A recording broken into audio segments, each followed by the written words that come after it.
और Nigeria Airways flight 2120 उड़ान भरते ही आग की लपटों में गिर गया।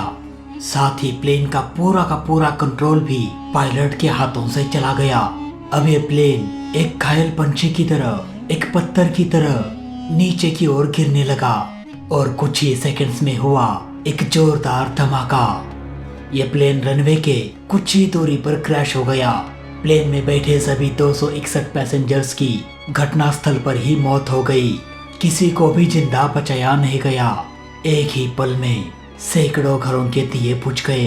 पर कैसे इस प्लेन में उड़ान के तुरंत ही भयानक आग लग गई? आखिर कैसे इतना बड़ा हादसा हो गया? क्यों इस प्लेन को क्रैश होने से बचाया नहीं गया? जानेंगे पूरी कहानी आज की इस वीडियो में। 11 जुलाई 1991 नाइजीरिया एयरवेज फ्लाइट 2120 सऊदी अरब में स्थित किंग अब्दुल अजीज इंटरनेशनल एयरपोर्ट से नाइजीरिया के सोकोटो इंटरनेशनल एयरपोर्ट के लिए उड़ान भरने वाला था। ये एक चार्टर्ड फ्लाइट था। अब धीरे धीरे इस प्लेन में 247 पैसेंजर्स और 14 क्रू मेंबर सवार होने लगे। फ्लाइट 2120 डगलस DC-8 मॉडल का प्लेन था। इस प्लेन को रॉयल कैनेडियन वायुसेना के पूर्व पायलट 47 वर्षीय कैप्टन विलियम एलन उड़ाने वाले थे। इनके पास 10,700 फ्लाइट आवर्स का कुशल अनुभव था। वहीं 37 वर्षीय फर्स्ट ऑफिसर केंट डेविस भी इस प्लेन में मौजूद थे और इनके पास 8,000 फ्लाइट आवर्स का कुशल अनुभव था। साथ ही 46 वर्षीय फ्लाइट इंजीनियर विक्टर फेयर भी कैप्टन का साथ दे रहे थे और इनके पास 7,500 फ्लाइट आवर्स का एक्सपीरियंस था। अब फ्लाइट 2120 धीरे धीरे टैक्सिंग करते हुए टेक ऑफ करने के लिए रनवे से अलाइन हो गया। ATC ने फ्लाइट 2120 को टेक ऑफ क्लियरेंस दे दिया। अब पायलट इंजन पावर को बढ़ाते हुए टेक ऑफ के लिए तैयार होने लगा। अभी तक प्लेन रनवे पर ही टैक्सिंग कर रहा था, लेकिन तभी अचानक किसी चीज का जोर से फटने का आवाज पायलट को सुनाई दिया। जब तक कि पायलट इसके बारे में सोच पाता, तभी फिर से और एक बार एक जोरदार आवाज पायलट को सुनाई दिया। वही प्लेन का पिछला व्हील रनवे पर रगड़ खाने लगा और तुरंत ही प्लेन के पिछले दोनों व्हील्स में आग लग गई। ये प्लेन अब इतनी स्पीड में था कि इसे रनवे खत्म होने से पहले रोक पाना अब पॉसिबल नहीं था। और वैसे भी टेक ऑफ करते वक्त अगर प्लेन का टायर पंक्चर हो जाए या उसमें ब्लास्ट हो जाए तो क्या किया जाए, इसके बारे में चेकलिस्ट में कुछ भी बताया नहीं था। इसीलिए पायलट ने इन सब बातों को पूरी तरह से इग्नोर कर दिया और प्लेन को टेक ऑफ किया।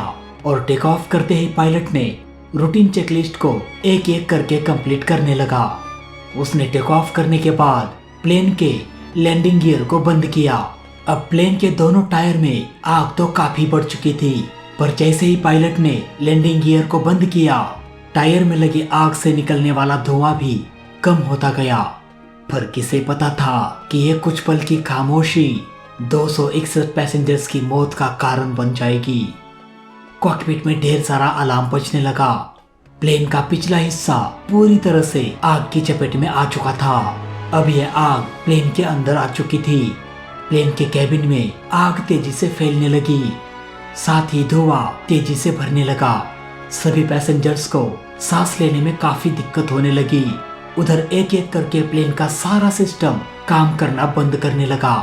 अब पायलट इस प्लेन को कंट्रोल करने में असफल होने लगा। पायलट चाहकर भी कुछ नहीं कर पा रहा था सिवाय मौत का इंतजार करने के। प्लेन से बस चीखने चिल्लाने की आवाज सुनाई दे रहा था और धीरे धीरे ये आवाज भी कम होता गया। अब शायद बहुत देर हो चुकी थी। एक छोटी सी गलती अब भयानक रूप ले चुकी थी। अब सभी की मौत निश्चित थी। देखते ही देखते ये प्लेन आग की लपटों में एक पत्थर की तरह, एक घायल पंछी की तरह नीचे की ओर गिरता गया और फिर हुआ एक जोरदार धमाका। ये प्लेन अभी अभी उड़ान भरा था। प्लेन में भरा लाखों गैलन फ्यूल अब आग में बदल चुका था।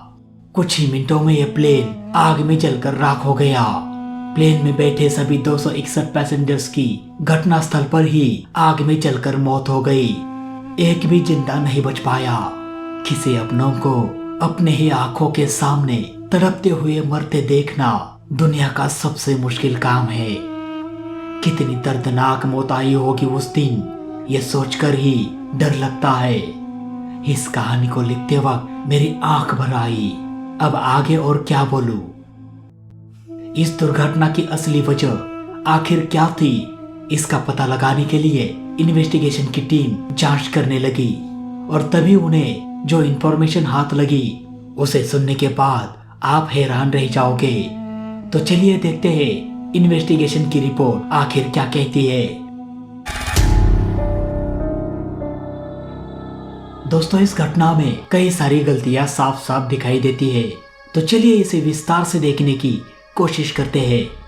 इस प्लेन ने टेक ऑफ करने से 4 दिन पहले इसे मेंटेनेंस के लिए भेज दिया गया था और तभी मेंटेनेंस टीम ने इसे देखा कि नंबर 2 का टायर और नंबर 4 का टायर का एयर प्रेशर काफी कम था, लेकिन उस वक्त एयर भरने के लिए नाइट्रोजन एयरपोर्ट पर अवेलेबल नहीं था, जिसके कारण इस प्लेन को बिना एयर भरते ही उड़ान के लिए भेज दिया गया। अब जब ये प्लेन टैक्सिंग कर रहा था तब उसी पोर्ट साइड एक्सेल पर कम एयर वाले नंबर 2 टायर से प्लेन के वजन का प्रेशर टायर नंबर 1 पर चला गया, क्योंकि टायर नंबर 2 में तो हवा काफी कम था, इसलिए वो दब चुका था। अब पूरा प्रेशर एक ही टायर पर आने की वजह से टायर नंबर 1 इतने सारे बोझ को झेल नहीं पाया, ऊपर से ओवरहीटिंग, जिसके कारण इस टायर में ब्लास्ट हो गया। नंबर 1 टायर ब्लास्ट होने के कारण अब पूरा बोझ फिर से एक बार नंबर 2 टायर पर आ गया। अब इस टायर में तो एयर भी ठीक ठाक से भरा नहीं था और कुछ ही सेकंड्स में नंबर 2 टायर भी ब्लास्ट हो गया और ये प्लेन रनवे पर रगड़ खाने लगा।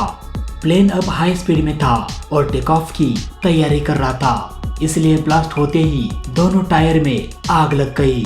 पर यह आग अभी तक तो सिर्फ प्लेन के टायर में ही थी, प्लेन के स्ट्रक्चर तक आई नहीं थी। लेकिन तभी पायलट ने यहाँ पर बहुत बड़ी गलती कर दिया। उसने टेक ऑफ करते ही लैंडिंग गियर को बंद कर दिया। अब टायर में लगी आग प्लेन के इंटरनल स्ट्रक्चर तक पहुंच गई थी।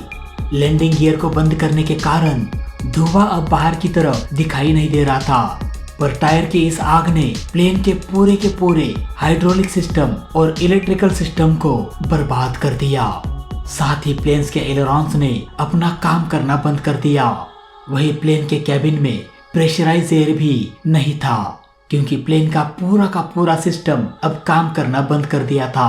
अब ये प्लेन 2000 फीट के एल्टीट्यूड पर पहुंच गया था, पर प्लेन में प्रेशराइज एयर ना होने के कारण कैप्टन ने 2000 फीट के एल्टीट्यूड पर ही बने रहने का डिसीजन लिया।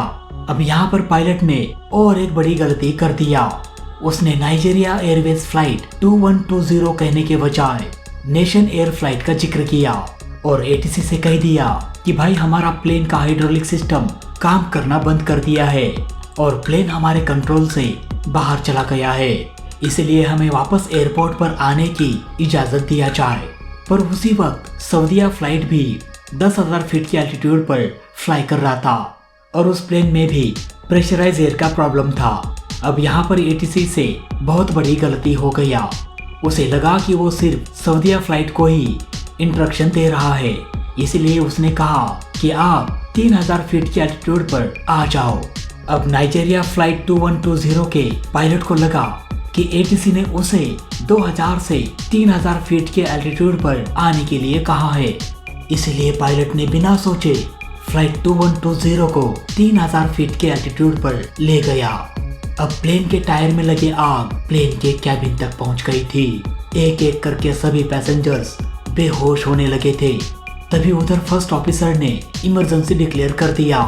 तब जाकर एटीसी के समझ में आ गया कि यहाँ पर एक नहीं बल्कि दोनों प्लेन में प्रॉब्लम आ चुकी है और तुरंत ही एटीसी ने फ्लाइट 2120 को रनवे 34 पर लैंड करने को कहा। पर अब बहुत देर हो चुकी थी। फ्लाइट 2120 अब पूरी तरह से अनकंट्रोल हो चुका था। अब ना तो कैप्टन और ना ही पायलट इस प्लेन को कंट्रोल कर पा रहे थे। अब ये प्लेन एक पत्थर की तरह, एक घायल पंछी की तरह बस नीचे की ओर गिर रहा था। जब ये प्लेन 1700 फीट के एल्टीट्यूड तक आ गया था तब प्लेन के कैबिन का सरफेस पूरी तरह से जल चुका था। वहीं से प्लेन के जलते हुए टुकड़े और पैसेंजर्स की बॉडीज नीचे गिरने लगी। ये प्लेन रनवे से सिर्फ 3 किलोमीटर की दूरी पर था, पर तभी प्लेन पत्थर की तरह नीचे आता गया और फिर हुआ एक जोरदार धमाका। दोस्तों, इस घटना को पूरी तरह से रोका जा सकता था अगर पायलट लैंडिंग गियर को बंद ना करता, तो ना ही इस प्लेन का हाइड्रोलिक सिस्टम खराब हो जाता और ना ही आग प्लेन के अंदर घुस जाती। वही एटीसी ने भी प्लेन को ठीक से पहचाना नहीं, बल्कि जल्दी जल्दी में बिना कंफर्म किए प्लेन को इंस्ट्रक्शंस दे रहा था, जिसका नतीजा ये हुआ कि पायलट ने प्लेन को नीचे लाने के बजाय और ऊपर ले गया।